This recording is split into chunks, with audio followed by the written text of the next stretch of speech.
हरियाणा में कांग्रेस की क्यों हुई हार, ये तो बड़ा सवाल है ही। लेकिन इस हार के बाद इंडिया ब्लॉक के सहयोगी कांग्रेस पर निशाना साध रहे हैं। Aam Aadmi party, Shiv Sena, UBT, Samajwadi party, CPI M साफ तौर पर कह रही है कि कांग्रेस अकेले लड़ी, गठबंधन नहीं किया। यही हार की वजह है। नतीजा ये हुआ कि समाजवादी पार्टी ने कांग्रेस से बिना ही यूपी विधानसभा उपचुनाव के लिए 6 सीटों पर प्रत्याशियों का ऐलान कर दिया। इनमें 2 सीटें वो थी फूलपुर और मझवा, जहां से कांग्रेस लड़ना चाहती थी। महाराष्ट्र में कांग्रेस पर दबाव हुआ और कहा गया कि सीएम का नाम पहले घोषित होना चाहिए। आज कांग्रेस की बैठक भी हुई और कांग्रेस अध्यक्ष मल्लिकार्जुन खड़गे के आवास पर हार की समीक्षा के लिए हुई इस बैठक में पार्टी के संगठन महासचिव केसी वेणुगोपाल, कोषाध्यक्ष अजय माकन, हरियाणा चुनाव के लिए नियुक्त वरिष्ठ पर्यवेक्षक अशोक गहलोत आदि शामिल हुए। हरियाणा के प्रदेश नेताओं को इसमें नहीं बुलाया गया। जिस तरीके से अभी तक का इंडिया ब्लॉक का परफॉर्मेंस है, कांग्रेस को लेकर कई सवाल उठ रहे हैं और ये एक राज्य नहीं बल्कि अलग अलग राज्यों में एक साथ उठ रही मांग है। हाल ही में जिस तरीके से हरियाणा और जम्मू कश्मीर में इलेक्शन हुए और जो नतीजे रहे, उसके बाद महाराष्ट्र पर अब निगाहें सभी की हैं और उत्तर प्रदेश में होने वाले उपचुनाव को लेकर भी सवाल हैं। और समाजवादी पार्टी 6 सीटों पर पहले ही कैंडिडेट्स घोषित कर चुकी है। इनमें 2 सीटें वो हैं जहां पर कांग्रेस चुनाव लड़ना चाहती थी।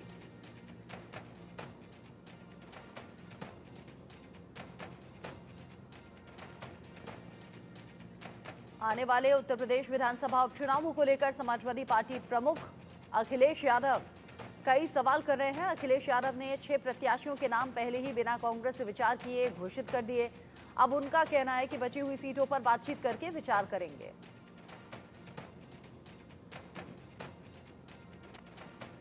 गठबंधन समाजवादी पार्टी जीतेगी। कांग्रेस को बची हुई सीटें देंगे। बची हुई सीटों में बातचीत कर करके विचार करेंगे। चुनाव आने वाले हैं। पहली चीज तो किसी भी चुनाव को हल्के में ले लेना चाहिए।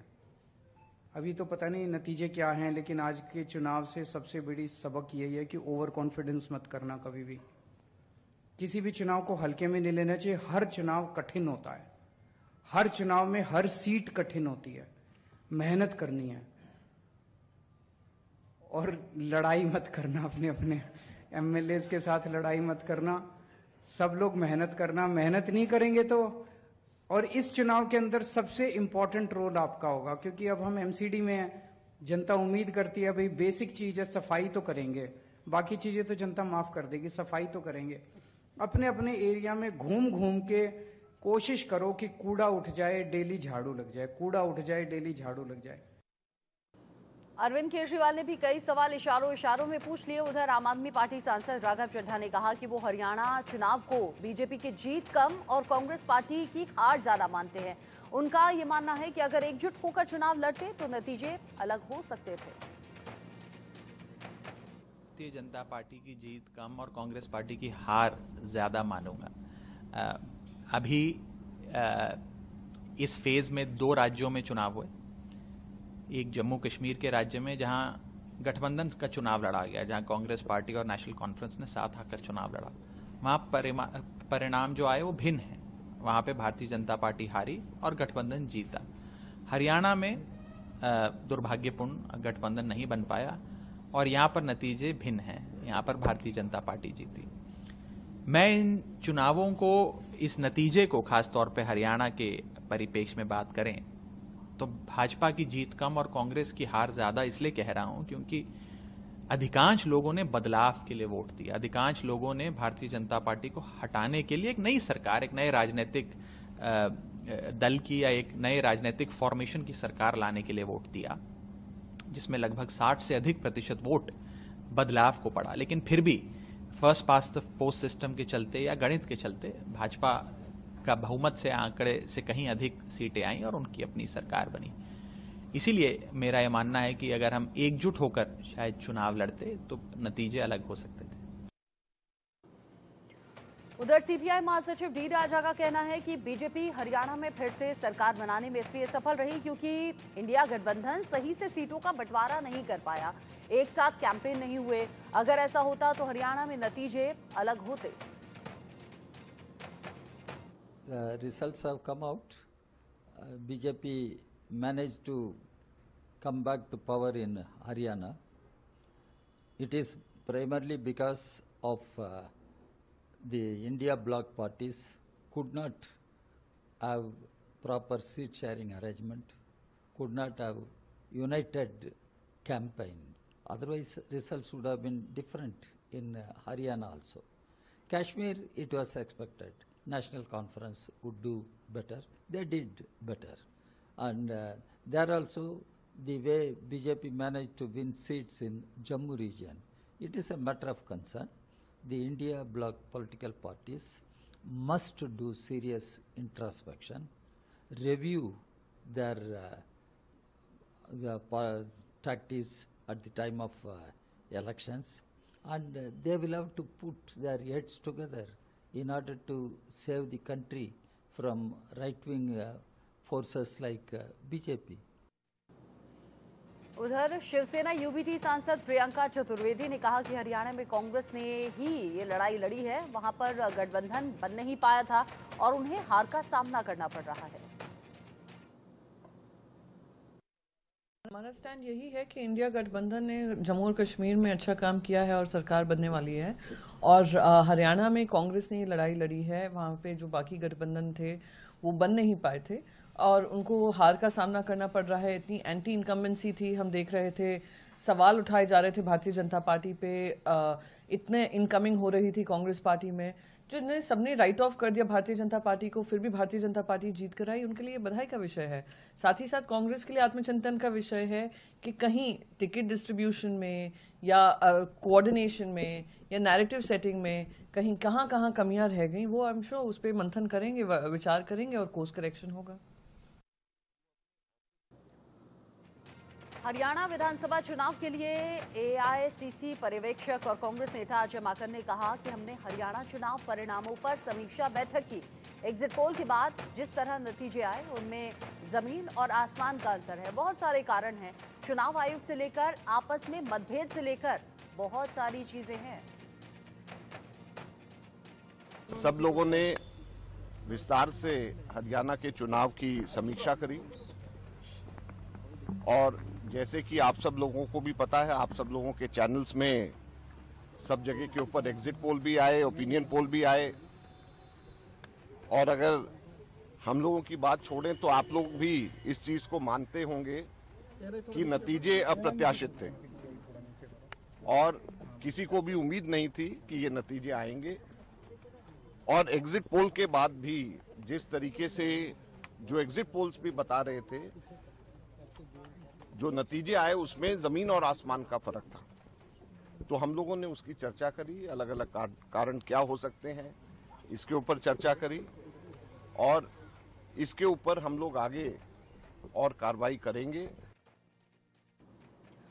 हरियाणा विधानसभा चुनाव पर राजस्थान के पूर्व मुख्यमंत्री और कांग्रेस नेता अशोक गहलोत ने कहा कि इस हार को गंभीरता से लिया जा रहा है, क्योंकि मीडिया, वहां की जनता एक स्वर में कह रही थी कि सरकार कांग्रेस की बनने जा रही है। इसके बावजूद ऐसा क्या हुआ कि नतीजे उसके उलट आए? ईवीएम और कई तरह की आशंका हमारे कार्यकर्ताओं और लोगों के मन में है। देखिए, इस हार को बहुत ही गंभीरता से लिया जा रहा है, क्योंकि जो पूरा मीडिया, पूरे एग्जिट पोल, पूरी वहाँ की आम जनता एक स्वर में कह रही थी, आज नहीं महीने भर से कह रही थी, 1.5 महीने से कह रही थी कि सरकार कांग्रेस की बनने जा रही है। उसके बाद में ऐसे क्या कारण रहे कि आप मतलब बिल्कुल परिणाम उल्टा आ गए हैं। तो ये खड़गे साहब ने भी, राहुल जी ने बहुत इसको लिया गंभीरता से। इसीलिए आज जो सीनियर ऑब्जर्वर्स थे और जो एआईसीसी के दोनों सचिव थे, उन सबको बुलाया गया, बातचीत करी गई, खुल के बातचीत हुई। बाबूलाल जी जुड़े वहाँ से गुजरात से, तो कम से कम डिस्कशन अच्छे ढंग से हुआ है। इन सब के बीच कांग्रेस के वरिष्ठ नेता कैप्टन अजय यादव ने पार्टी में अनुशासनहीनता और राज्य में कांग्रेस की हार को लेकर क्या कहा? इंडिया न्यूज संवाददाता आनंद सिंह ने उनसे खास बातचीत की। के साथ बात करने के लिए मौजूद है कांग्रेस के वरिष्ठ नेता कैप्टन अजय कुमार यादव जी। उनसे हम बात करेंगे और जानेंगे कि आखिर क्या कारण थे हरियाणा कांग्रेस के हार की। सर स्वागत है आपका इंटरव्यू। सर क्या प्रमुख कारण रही हैं हालांकि अभी लगातार मीटिंग चल रही है खड़गे जी की आवाज? ये देखिए ईवीएम मशीन के देखिए आप 1 और 2 पे सिमिलर वोट्स हैं और कांग्रेस को दिखा रहे हैं 0, 1, 2। आप बताइए ये ईवीएम मशीन क्या ये आपको लगता नहीं है कि ये ईवीएम मशीन सही कर रही है काम? मुझे ये बताइए ईवीएम मशीन का दुरुपयोग किया जा रहा है? ये नैरेटिव बनाया जा रहा है कि कांग्रेस की तो मतलब कि सारे जो जितने भी जो आपके जो एग्जिट पोल था वो सब बेकार हो गए। मतलब हम इतने नकारा हो गए हैं कि हम लोग जो है इतनी बुरी से हारेंगे। और जो है देखिए बात सुनिए, गलती जो है सबसे होती है, लेकिन ये तो लोकतंत्र की हत्या हो रही है सरेआम। 99% जो है वो जो आपके ईवीएम मशीन है वो जो है चार्ज है, और जहां चार्ज है 99% वहां हम हार रहे हैं उन बूथों पर, और जहां 70% है वहां जीत रहे हैं हम। और दूसरी बात ये है कि कांग्रेस के अंदर जो है बड़ा भारी इंडिसिप्लिन चल रहा है। हर आदमी अपने 3 लोग कह रहे हैं हम मुख्यमंत्री बनेंगे। पहले आप अपने नंबर तो पूरे करो, नंबर पूरे करे नहीं, मुख्यमंत्री बन रहे हैं। भाई किसका फैसला कौन करता है? पार्टी फैसला करती है, पार्टी के एमएलए फैसला करते हैं। खड़गे जी और राहुल गांधी, सोनिया गांधी, उन पे छोड़ा जाता है ना कि कौन मुख्यमंत्री बनेगा। मैं भी कह सकता था कि मैं मुख्यमंत्री बनूंगा। आप जो जितने भी पोस्टर्स बने हैं उस पे मैं नेशनल चेयरमैन हो के नाते भी मेरी नहीं लगाई। मेरे को दादरी बुला रहे हैं, मुझे बाडाड़ा बुला रहे हैं, मेरे को जो है भवानी खेड़ा बुला रहे हैं, मुझे जो है गुड़गांव बुला रहे हैं, मुझे पटौदी बुला रहे हैं, लेकिन मेरे पास कोई साधन नहीं है। मैं कैसे जाऊं? मैं सिर्फ जो है चंद लोग ही जो है एक पार्टी को जकड़े बैठे। इससे बात थोड़ी बनने वाली है। पार्टी को इस पे फैसला लेना पड़ेगा कि आखिर आप चाहते क्या हैं? क्या केवल 3-4 लोगों से पार्टी चलेगी? क्या 3-4 लोगों से पार्टी चलने वाली नहीं है। पिछड़ा वर्ग को क्या दिया? पिछड़ा वर्ग को ना तो वर्किंग कमेटी में हमारा कोई हरियाणा से कोई रिप्रेजेंटेटिव है, ना इलेक्शन कमेटी में हमारा रिप्रेजेंटेटिव है, ना हमारा जो है इसमें एसपीसीसी में हमारा कोई रोल है। हमारा रोल क्या है? उत्तर प्रदेश कांग्रेस अध्यक्ष अजय राय ने कहा कि हरियाणा के नतीजे हमारी अपेक्षाओं के अनुसार नहीं आए। जो कमियां रह गई हैं उसकी समीक्षा पार्टी कर रही है और जो भी कमियां होंगी उसको हम ठीक करेंगे।